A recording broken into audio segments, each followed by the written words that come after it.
Pat Conicet, porque nos están contando, gracias a las investigaciones que realizan los biólogos, los científicos en nuestras costas, que la costa de Madryn especialmente y San Antonio Este están siendo invadidas por especies exóticas. ¿Podemos decirlo así? Karen, ¿cómo estás? Hola, ¿cómo estás? Bien, muy bien. ¿Invasión es una palabra correcta o tenemos que usar algo más técnico? No, invasiones biológicas es el concepto, digamos, técnico, está bien dicho. Invasiones biológicas, Bien. no otro tipo de invasiones No otro por tipo de ahora. invasión. Gracias.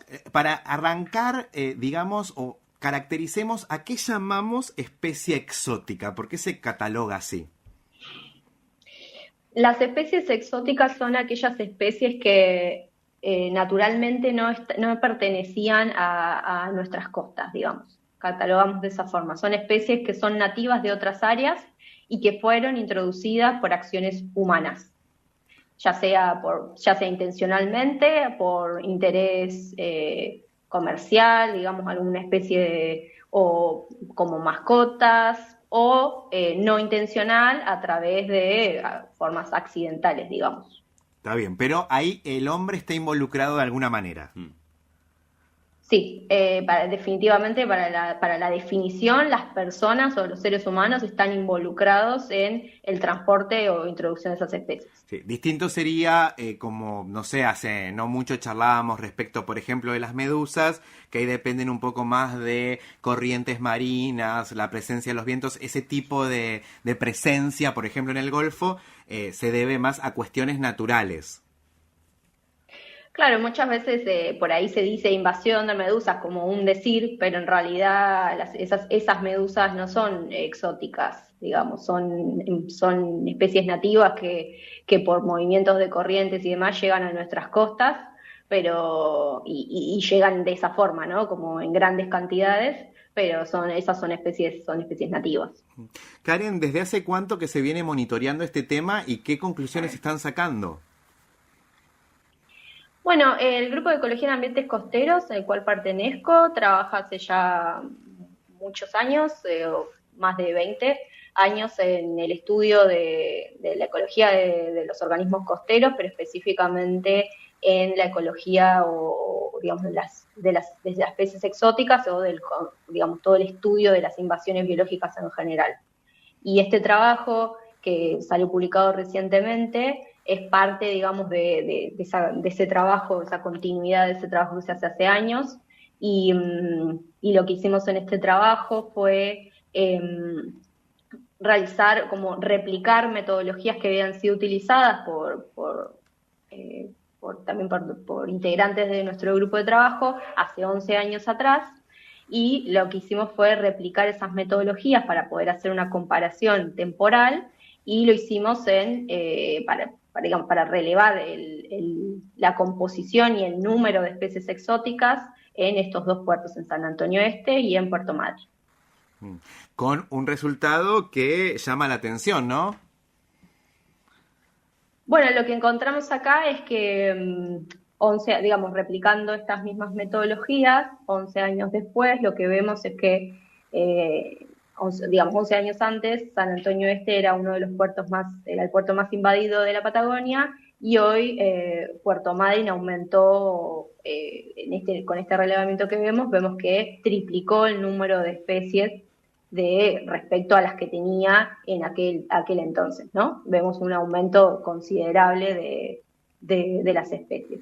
Y también lo que vemos es que independientemente digamos, de cada uno de los puertos, gran cantidad de esas especies en ambos puertos son exóticas, digamos, y específicamente más en Puerto Madryn. La detección, digamos, de esos organismos que están asociados al puerto, la mayoría de ellos son exóticos.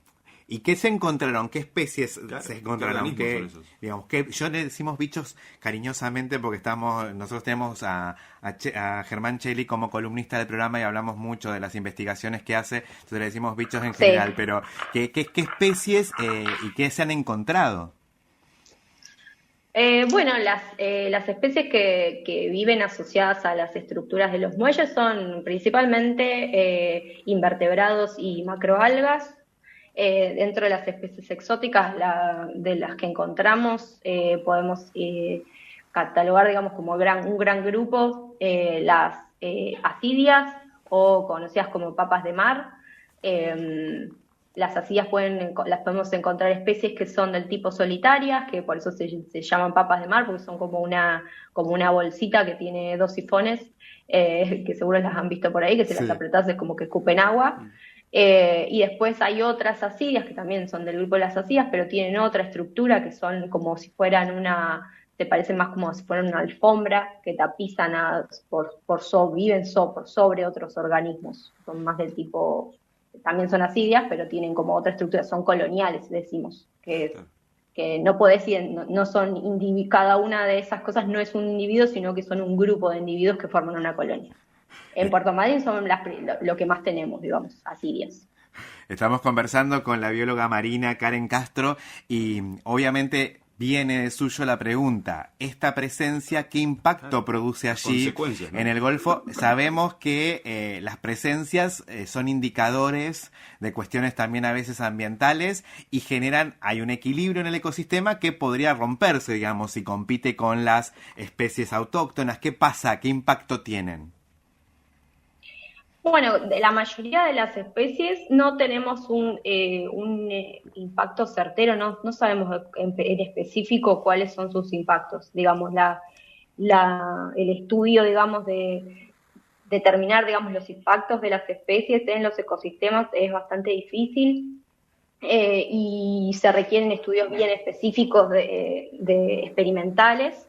Para algunas especies sabemos, digamos, tenemos algunos estudios realizados, como por ejemplo algunas de las asidias como que mencionaba antes, como asidelas persas. Sabemos que es una especie que es muy abundante, que es muy buena colonizadora, y entonces una vez que coloniza un área, es muy difícil que otras especies, digamos, muy buena competidora en ese sentido, no encuentra, digamos, otras especies no encuentran oportunidad de competirle ahí por el espacio y dominan, y entonces generan como una homogeneización de esas áreas, en donde la diversidad claramente es menor, a diferencia de lo que podemos observar en lugares en donde estas especies no están, ¿no? Que hay una mayor cantidad de especies, entonces eso es más diverso. Y estas diferencias en las diversidades lo que hacen es alterar las interacciones entre esas especies, ¿no? Porque cuando ambientes más diversos tienen mayor número de interacciones, y se cree que son ambientes más ricos y más saludables. Y más allá de que es materia de investigación, ¿ameritaría, por ejemplo, algún tipo de intervención para, por ejemplo, no sé, erradicarlas del Golfo o evitar, por ejemplo, que lleguen? Porque está también dando vueltas ese tema. De algún modo llegaron. Sí, en lo que respecta a las invasiones biológicas marinas, el foco siempre está puesto en la prevención, porque una vez que las especies se dispersaron a lo largo de la costa, es casi imposible tomar acciones concretas, hacer algo para contrarrestar su dispersión y para contrarrestar sus potenciales impactos. Esto es por la naturaleza del medio, digamos, y por nuestra incapacidad de poder ver qué es lo que está pasando constantemente bajo el agua. También por las características de estas especies, en general se dispersan por pequeñas larvas, son muchas veces microscópicas, no, digamos, una vez que esa dispersión empieza a ocurrir, es muy difícil lograr hacer algo, digamos. Entonces, en general lo que se hace es enfocar en la prevención. Una es la prevención de la introducción a través el enfoque en la prevención de los barcos, digamos, que son el vector, prevenir, o sea, el manejo de los vectores en sí. Las especies en los barcos se pueden transportar de dos formas. Una es adheridas a los cascos de los barcos y la otra es dentro de los tanques de agua de lastre. Para el caso del agua de lastre, existen regulaciones internacionales que apuntan a minimizar esa dispersión, ¿no? Y Argentina, en ese caso, es un país firmante, digamos, de esos convenios. En el caso de las incrustaciones, todavía no existen normativas internacionales que obliguen a los barcos a limpiar los cascos.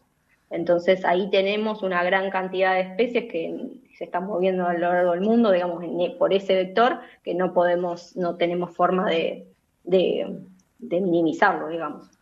Pero sí lo que se puede hacer, que sería necesario, es reforzar los monitoreos en los puertos, porque los puertos son el punto de introducción de las especies y es ahí donde podemos detectarlas y tener posibilidad de tomar acciones como por ejemplo la que mencionaste, la erradicación. Una vez que esas especies se empiezan a distribuir hacia las áreas naturales, ya ahí estamos completamente limitados en las cosas que podemos hacer.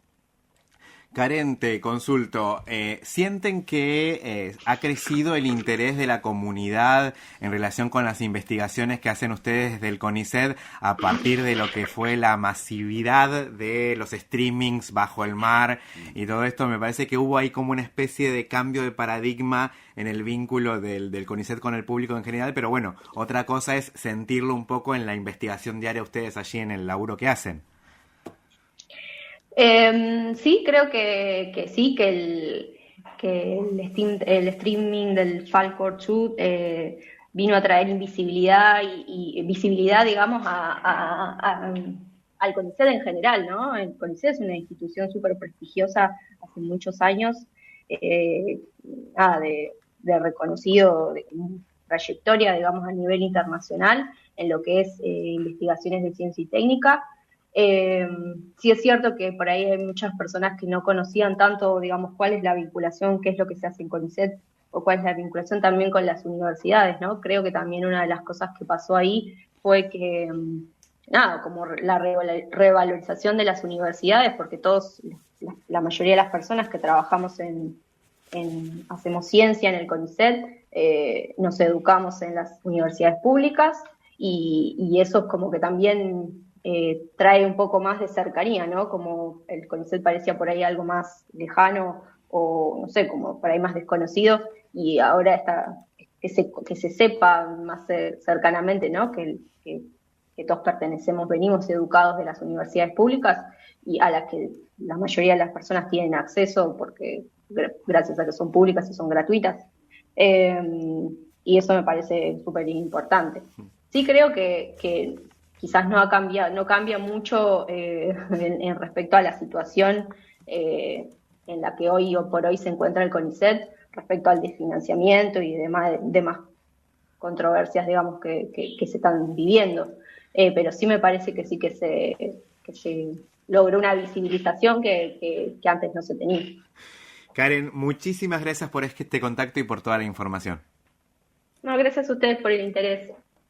La bióloga marina Karen Castro, becaria postdoctoral allí en el CENPAD del CONICET, a propósito de esta invasión biológica, vamos a decir como corresponde,